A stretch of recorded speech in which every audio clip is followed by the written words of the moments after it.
Well, greetings! Step back in time with me for a bit.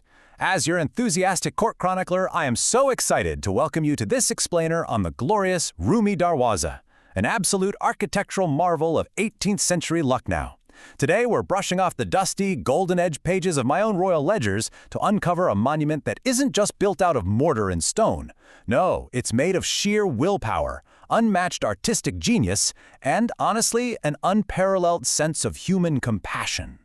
Listen to this famous Awadhi proverb.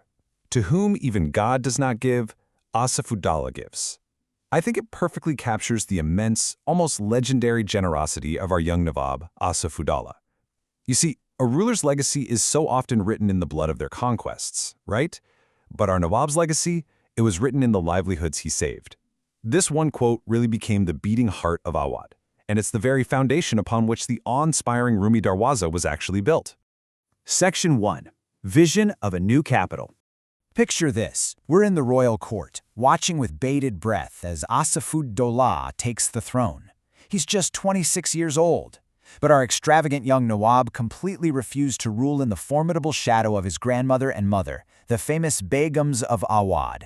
These women were incredibly astute. They had razor-sharp financial and administrative skills. To step out of their shadow and cement his own absolute authority, he knew he had to do something drastic. He couldn't just be a ruler. He had to be a creator. So right out of the gate in 1775, he makes this incredibly bold move. He decrees a total shift of the capital, moving the seat of power 130 kilometers from Faizabad to Lucknow. He was absolutely determined to transform this quiet provincial town into a dazzling cultural wonderland. But, as history loves to do, a massive obstacle was thrown in his path. By 1784, a catastrophic famine swept across the land, and yet, miraculously, this is the exact same year his crowning jewel, the Rumi Darwaza, was officially commissioned. Section 2. Rivaling the Islamic world. The man's grand design was, quite frankly, audacious. He wasn't just building a city gate. He specifically commissioned his gateway to completely outshine the legendary Babi Humayun, the Sublime Porte of the Ottoman Sultans in Istanbul. Now, the Sublime Porte wasn't just a physical gate. It was the ultimate symbol of the Ottoman Empire's central government. Asaf-ud-Daula wanted every single person who walked through his new capital to know, without a doubt, that Lucknow was now a major power player on the world stage. You know, in our chronicles, calling it the Rumi Darwaza, or the Turkish Gate, wasn't just a friendly geographic nod. It was a bold, in-your-face statement of global rivalry. The term Rumi actually relates to Rome, referencing Istanbul's deep historical roots as Byzantium, the Eastern Roman Empire. So our Nawab was effectively trying to anchor all the grandeur of the Roman and Ottoman empires right here, smack in the heart of Awadh. Section 3. Mercy in the Famine. Okay, so when that devastating Great Famine of 1784 hits, what does our Nawab do? The traditional royal response would be to hoard wealth or maybe hand out some basic charity. Not him. Instead of abandoning his grand architectural dreams, he pivots. He devises this brilliant economic solution by launching a massive food-for-work program. He employed the starving populace day and night to build these grand structures, including the Bara Imam Bara and the Rumi Darwaza.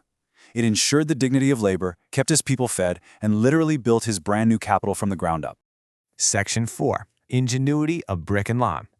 Now, building a colossal monument during a massive economic famine means you really have to think on your feet. Under the guidance of the brilliant Persian architect Kifayatollah, our craftsmen got profoundly innovative. It is truly astonishing how they adapted. They completely ditched the wildly expensive stone and marble that the Mughals used to love. Instead, they opted for everyday, common brick and lime. They fashioned stunning balusters out of simple iron-baked clay and even used basic pottery for the wall decor. They managed to establish this distinctly Nawabi style, keeping costs astonishingly low without sacrificing a single ounce of beauty. Section 5. The Artistry of Stucco. Sure, the raw materials were humble, born completely out of necessity, but the execution by our local masons? Absolutely divine. They had this brilliant magic trick up their sleeves called gajkari. Through this remarkable stucco technique, our masons cleverly carved out mesmerizing, deeply textured floral patterns directly onto the flat brickwork.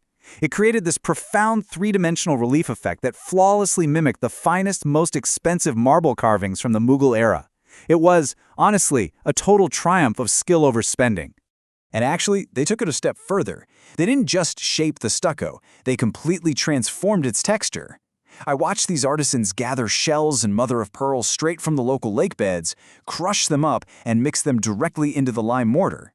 Just imagine the visual richness of that. When the setting sun hit those crushed shells, it gave the entire gateway this mesmerizing pearl-like glow that easily rivaled the purest white marble anywhere in the world.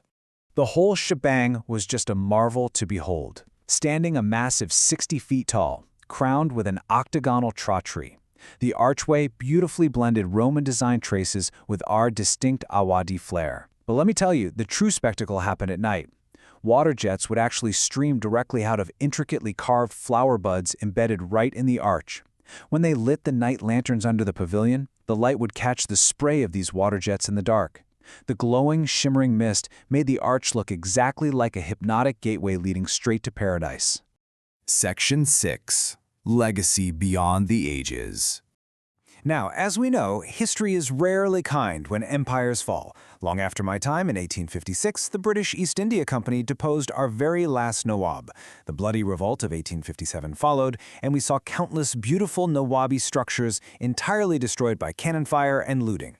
Yet, miraculously, and I do mean miraculously, our beautiful arch emerged completely unscathed. It stood tall, bearing witness to a rapidly changing world, and ultimately became a living, breathing metaphor for the sheer resilience of Lucknow city itself. But you know, surviving cannon fire in the past doesn't guarantee your safety today. Sadly, what imperial wars, heavy cannons, and centuries of weather could not destroy, the screaming, discordant gridlock of the 21st century now severely threatens. The constant, daily rumbling of modern, heavy traffic passing directly under its arches has caused severe cracks to appear. It's left conservationists desperately struggling to repair the damage while the modern city just keeps rushing right through its core. Which brings us to the end of our journey today. I want to leave you with a rather provocative thought from our chronicles. How long can the sheer willpower, the brilliant low-cost ingenuity, and the breathtaking artistry of the 18th century hold up against the crushing weight of our modern world? Will this magnificent gateway to paradise survive the heavy iron beasts of tomorrow? Think about that the next time you encounter a piece of living history. Until our next explainer, keep your eyes open and your curiosity alight.